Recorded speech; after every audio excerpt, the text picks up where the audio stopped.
Hello, welcome back to my channel. My name is Charity Lawrence. Today I am super duper excited to be sharing the story of the woman who designed Beijing with you all. Now, if you're someone who loves K-dramas, what I mean by K-dramas are Korean movies or Chinese movies. If you're someone that loves K-dramas like I do, all of you should gather here. You would have at one point in time seen the advert of Soho buildings in one of those films. In fact, in almost all the movies or the K-dramas I watch, I'm always seeing this advert, Soho buildings, Soho buildings, Soho buildings. And even myself, I didn't even know anything about them then. But I was like, wow, these Soho buildings is like they're really big in China. And girl, they are big. So in today's video, I'm going to be sharing the brains behind Soho building. So if you're not yet subscribed to me, do the needful, go and subscribe to the channel right now. Remember to give this video a thumbs up. Let's get started. So the modern China, as we all know today, it's not what it used to be 50, 60 years ago. At that time, there was what was called Cultural Revolution. Those were the times that China was closed off to the outside world. So citizens in China did not even know what was happening in the outside world or how people outside of China lived their lives. Politically, the country was in chaos. Economically, the country was collapsing.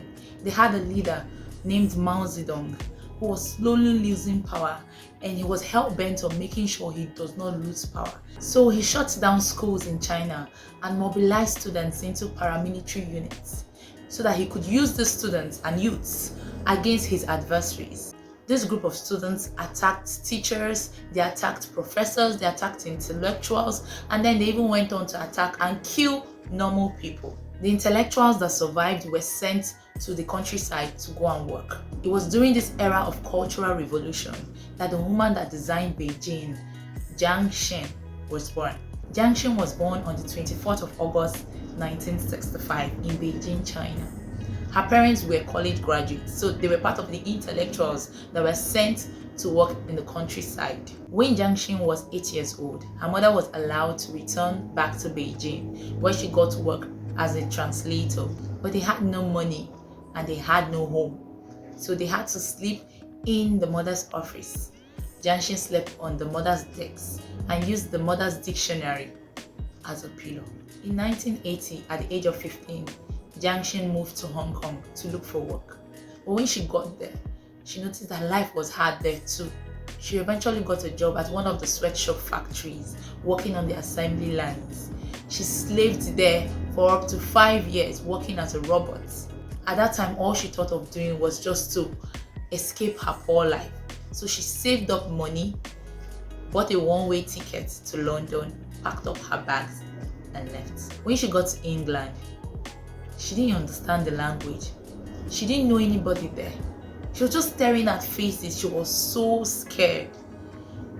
She sat down on her suitcase and then she started crying. She soon got a job at a fish and chip stand that was owned by a Chinese family. She could barely communicate with the customers there, so she began learning English. In the process, she got a scholarship to study at the University of Sussex, and later she went on to do her master's in economics at the University of Cambridge. After school, she began working with Goldman Sachs as an investment banker. Her job description was to get investors to invest in Chinese factories that were privatized. But she didn't like her job at all, and she was looking for any opportunity to leave investment banking. It was during this period that she met her husband, Pan Shi. He was doing real estate on a small scale then in China. They fell in love and then they got married in 4 days. After her marriage, she left Goldman Sachs and she and her husband formed a company called Soho China.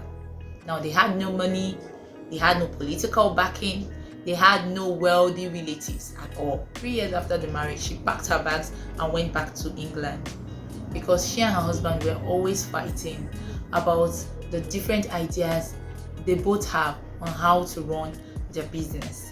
But a few days after she left, she sat down and asked herself if it was the marriage she wanted or the business she wanted, and she decided that she wanted her marriage to work.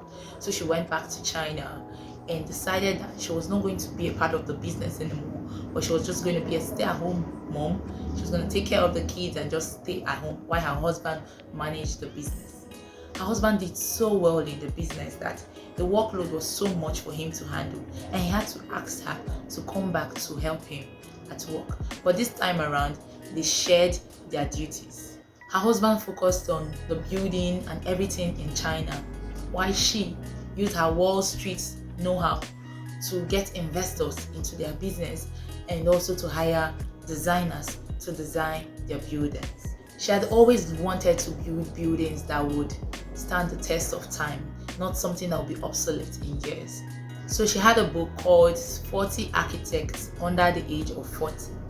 And then she went through that book and she picked out the 12 Asians that were in that book, and then she sent them letters asking them if they would love to come to China and work with them to design some buildings. At that time, those architects, they were not really popular except for one, but they all consented to come and join her in designing buildings in China. One of the structures that had always fascinated her but that she was never opportune to build is the Great Wall of China.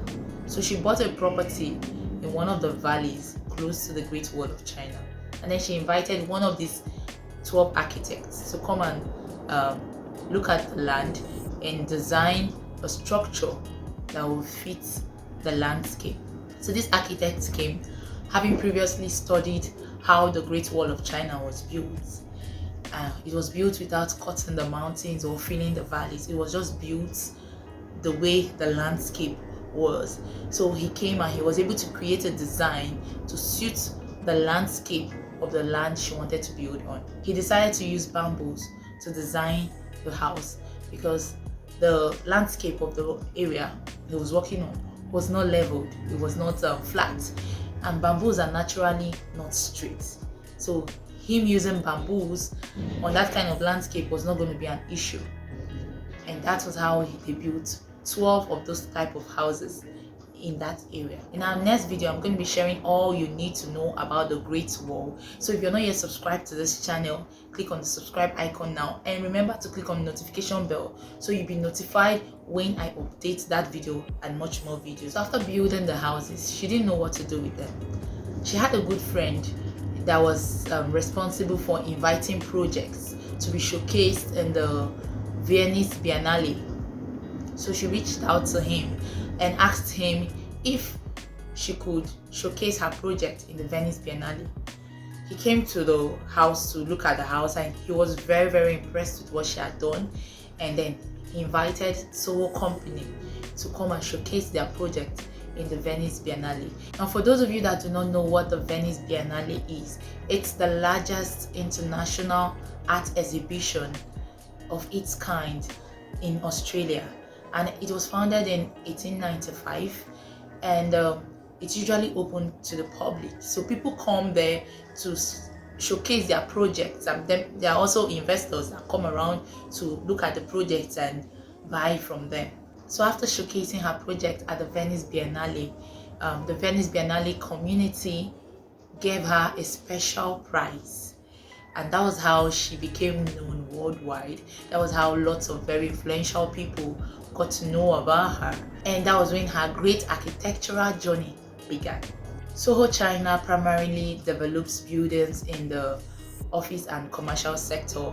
Prior to 2012, they usually build buildings to sell, but now they just develop buildings to hold. So they rent it out or they lease it, they don't sell anymore. They've gone on to develop buildings with great architectural designs like the Galaxy Soho that was designed by the late Zaha Hadid, and Lisa Soho and Wanjin Soho, and lots more. Jiangchen said that her next excitement is to be able to develop buildings around the world.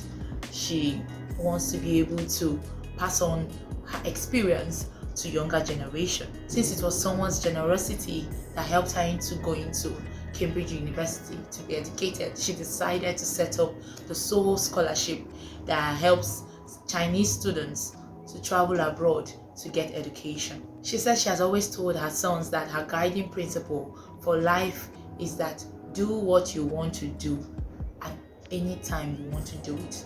Do whatever you want to do. Do not do what people expect of you.